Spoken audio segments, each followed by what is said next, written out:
पुस्तक का नाम गायत्री की अनुष्ठान एवं पुरुषरण साधनाएं। एक नागरिक के मन में एक जिज्ञासा उठती है और वह प्रश्न करता है, आर्य, वह कौन सी उपासना है जिससे जातीय जीवन गौरवान्वित होता है। इस पर गोपद ब्राह्मण के रचयिता ने उत्तर दिया, तेजो वह गायत्री छंद साम हेतात। समस्त वेदों का तेज गायत्री है। सामवेद का यह छंद ही 24 स्तंभों का वह दिव्य तेज है जिसे धारण करने वालों की वंश परंपरा तेजस्वी होती है। ये ब्रह्म तेज ही है जिसे धारण करने वाली जाति का शौर्य, साहस, स्वाभिमान, सदाचार और जीवन की निष्ठा ऐसी हैं कि जब तक मानव अंश है ये अजर अमर बनी रहेंगी। ये गायत्री उपासना के ही बल पर था। ये दुर्भाग्य ही है कि कालांतर में इस पुण्य परंपरा के विसंकृत हो जाने के कारण जातीय जीवन निस्तेज और निष्प्राण होता गया। किंतु युग निर्माण योजना ने अब इस अंधकार को दूर कर दिया है। लंबे समय तक जो गायत्री बंधनों और भ्रांतियों की कैद में थी, अब उस गायत्री का पुण्य लाभ हर कोई प्राप्त कर सकता है। इसके लिए प्रातः, मध्याह्न और संध्या साधना के विधान निश्चित हैं। अपनी सुविधा अनुसार कम या अधिक मात्रा में गायत्री उपासना का लाभ कोई भी ले सकता है। अगर उससे उच्च स्तर का ब्रह्म तेज, सिद्धि और प्राण की प्रचुर मात्रा अर्जित करनी हो, किसी संसारी कठिनाई को पार करना हो अथवा कोई सकाम प्रयोजन हो, उसके लिए गायत्री की विशेष साधनाएं संपन्न की जाती हैं। इस क्रिया को अनुष्ठान के नाम से पुकारते हैं। अगर हमें यात्रा करनी हो तो हमें मार्ग के साथ में रहना आवश्यक होता है ताकि यात्रा निर्विघ्न पूरी हो। यह अनुष्ठान भी एक प्रकार का मार्गव्य है। इस साधना को करने से जो पूंजी जमा हो जाती है उसे साथ लेकर किसी भी भौतिक व आध्यात्मिक कार्य में जुटा जाए तो यात्रा बड़ी सरल हो जाती है।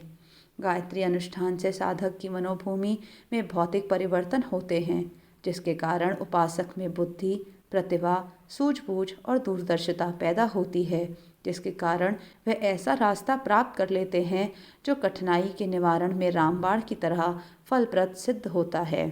अनुष्ठान साधक की ऐसी पुकार है जिसमें विशेष आकर्षण होता है। उस आकर्षण से गायत्री शक्ति विशेष रूप से साधक के समीप एकत्रित हो जाती है। अनुष्ठान से साधकों को संसार में चमत्कार से पूर्व अनेक प्रकार के गुप्त आध्यात्मिक शक्तियाँ प्राप्त होती हैं।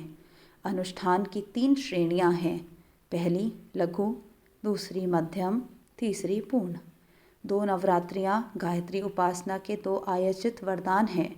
गायत्री उपासना के लिए जितना उपयुक्त अवसर नवरात्रियों का होता है, उतना दूसरा नहीं। वर्ष के 2 नवरात्रियों में को गायत्री माता के 2 आयाचित वरदान ही कहा जा सकता है। इस अवधि में कोमल प्रभाव धरती पर प्रभावित होता है। गायत्री की विशेष उपासना के लिए दोनों नवरात्रों का महत्व अत्यधिक है। अनुष्ठान पुरुष चरण जैसे साधनों के लिए ये समय अधिक अनुकूल माना जाता रहा है। असाध्य बीमारियों तक को अनुष्ठान से दूर होते हुए देखा गया है। गायत्री की और भी कई विशेष धाराएं हैं जिनका वर्णन इस पुस्तक में किया गया है। इन्हें जानने हेतु एवं इस विशेष साधना का लाभ उठाने हेतु एवं आध्यात्मिक, बौद्धिक और भौतिक स्तर पर चमत्कारिक लाभ प्राप्त करने हेतु इस पुस्तक का स्वाध्याय अवश्य करें एवं दूसरों को भी प्रेरित करें। इस पुस्तक के प्रमुख बिंदु निम्नलिखित हैं। पहला, अनुष्ठान गायत्री उपासना के उच्च सोपान। दूसरा, 2 नवरात्रियाँ गायत्री उपासना के 2 आयाचित वरदान। तीसरा, सामूहिक साधना का उपयुक्त अवसर, नवरात्रि पर्व। चौथा, गायत्री अभियान साधना। पांचवा, गायत्री की उद्यापन साधना। छठा, मंत्र लेखन साधना। सातवां, महिलाओं के लिए कुछ विशेष अनुष्ठान। आठवां, चंद्रायण तप की शास्त्रीय परंपरा। नवा, प्रायश्चित का अति महत्वपूर्ण पथ, क्षतिपूर्ति।